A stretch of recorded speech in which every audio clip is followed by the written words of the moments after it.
Жили-были бабушка с внучкой Дарюшкой. Растила она сиротушку одна. И вот она старенькая стала и говорит: Дарюшка, Дарюшка, скоро мне умирать придется. А тебе никакого добра не оставляю. Как ты будешь жить, не знаю. Но у меня есть на чердаке прялочка. Вы видали прялочку-то, да? В садике, наверное, видели? Я отдавала свою прялочку туда. И веретенушку. Вот утром рано встанешь, возьми прялочку с правой стороны, а веретеночку с левой стороны, и откроет форточку, и прилетит жаворонок. Маленькая такая птичка, но такая умница. И вот тебя научит прясть, ткать и вышивать за одну ночь. Только вот знаешь. А вечером открой тряпочку с другой стороны, с левой стороны, вертелочку с другой стороны возьмешь в руку. Открой форточку вечером, и прилетит тебе голубка седокрылая. Знаете, седокрылая какая это голубка? Такая блестящими перышками, да? И она тебя научит кроить и шить всякие наряды. Вот и будешь жить. Сколько раз сказала, и скоро она умерла, бабушка. Вот. Дарюшка осталась одна, вспомнила слова бабушки, поднялась на чердак, нашла там прялочку и веретенушку, спустила, села около окошечка, открыла форточку, только открыла форточку, и жаворонок маленький прилетела и научила прясть, потом ткать полотна, всякие узоры вязать. Узоров-то было очень много. Я даже не знаю, как эти узоры называются. Всякие эти переплетения тканей. Вот. И научила моментально, она научила, как это надо делать. А вечером Дарюшка в другую сторону открыла форточку, прилетела голубка. И она взяла эту ткань, скроила, как надо кроить, как надо шить. Такие наряды научила шить, что и даже царица таких не носила. Такие красивые наряды. Вот. И стали поселка, в деревнях все стали знать, что Дарюшка хорошо шьет. И все стали приносить ей заказы. А заказывали, то что в деревне? Сарафан, кофточку, нагрудничек и платочки такие вот. А кофточки тоже такие красивые узоры. И стали ей приносить шить. Она шила день и ночь, наряжала всех своих соседей, парням красивые рубашки. Вот. И все другие соседи узнали, все носили ей работу. Ой, сколько она работала.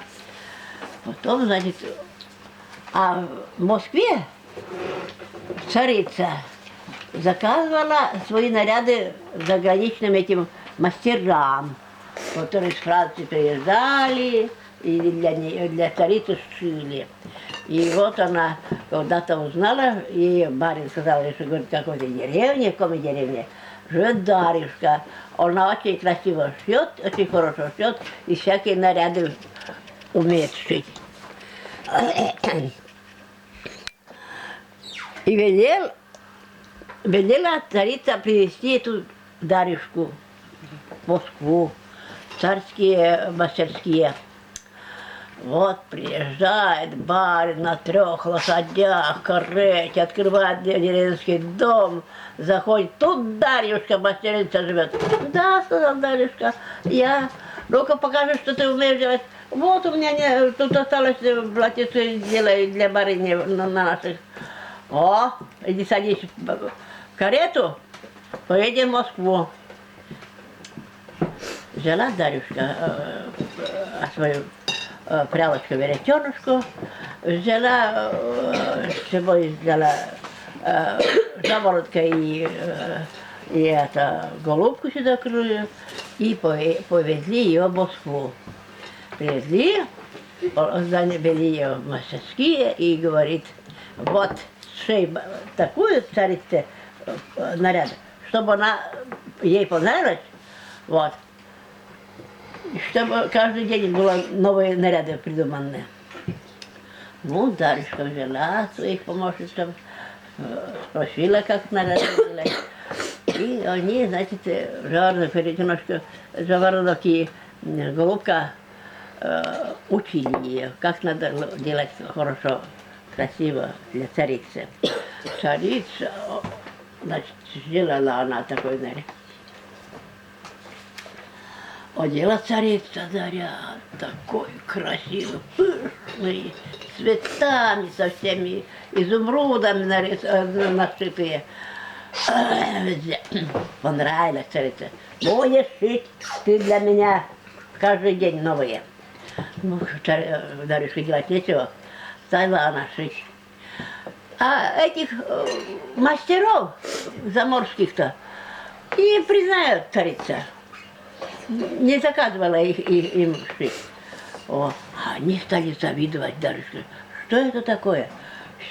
Все наряды у Дарюшки одевает, а наши наряды царица не хочет одевать.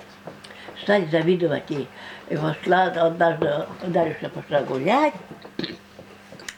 В это время эти заморские мастера взяли, да, Дарюшкину веретеночку и прялочку взяли, да, в печку бросили. Раньше это печки тоже были у царицы. Не были такие теплые. Все давали сами. Вот, в печку бросили. А жаворонка и голубку выкинули в окношко.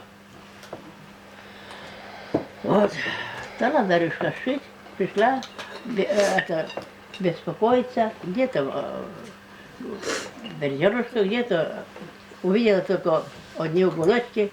Ай-яй-яй, что вы наделали? Зачем это вы мне такой пакость сделали? Они молчат, как будто не понимают по-русски. Вот. Потом она шила, а пришла царица и говорит, только и очень красивое платье, без ничего получилось у Дарьи. Красивое платье, очень красивое платье. Надела, эти, ну, дворские, она уже не умеет вышивать, и не умеет уже она наряды новые делать. Так что нечего ей держать. Ну, да, царица была не в духе, она сказала, выгоните, раз не надо. И выгнали. Привели-то ее царица к карете позолоченного. А выгнали-то мешочком да с пешочком. Идет она пешком по дороге, по лесным дорогам, идет домой, в деревню свою. И долго шла, устала, села, и откуда не возьмись, подошла к ней старуха, горбатая, длинным носом. Говорит, Дарюшка, здравствуй. Здравствуй, откуда ты, говорит, не знаешь, Дарюшка спрашивает. Я все знаю, тебя царица выгнала, а я тебе буду платить больше, чем царица. Пойдем ко мне наряды шить. Бабушка, разве тебе наряды нужны? Нужно, давай пойдем. И повела Дарюшку в лес гремучий. Повела ее в избушку такую, черную избушку. На избушке сидят вороны. Зашла в избушку, а там совы сидят везде. А Дарюшкины жаворонок и голубка сидят в клетке, голодные. Пожалела их. А тут только Дарюшка поняла, куда я попала? Я ведь к ведьме черной попала. А ведьма черная говорит, ты будешь мне такие наряды шить, чтобы днем он наряд горел черным дымом, а ночью огнем горел. Ой, бабушка, А как же я буду шить-то? У меня же пальцы твои горячие, наряды будут гореть. Сходила бабушка, принесла 10 наперстков на каждый пальчик железных. Напялила на пальчики наперстки. Ну, давай, шей. Дальше стала шить. Бабушка, бабушка, у меня фартук горит уже от огня. Принесла бабка, эта ведьма принесла фартук железный, одела на Дарюшку. Стала она дальше резать, выкраивать. Бабушка, бабушка, ведь у меня уже вон горит, платок горит уже. Принесла ведьма железную, шапку железную, надела Дарюшка шапку железную, стала опять шить дальше наряд. Ой, бабушка, у меня ноги горят, сапоги. Говорят, я уже скоро скрою, а говорят, пришла ведьма сапоги железные. Одела Дарюшка железные сапоги. Стала она шить, вот, и говорит, бабушка, сегодня уже у тебя наряд готов будет, только куда положить его, у тебя изба-то загорится от этого. Бабушка принесла, ведьма принесла чемодан железный.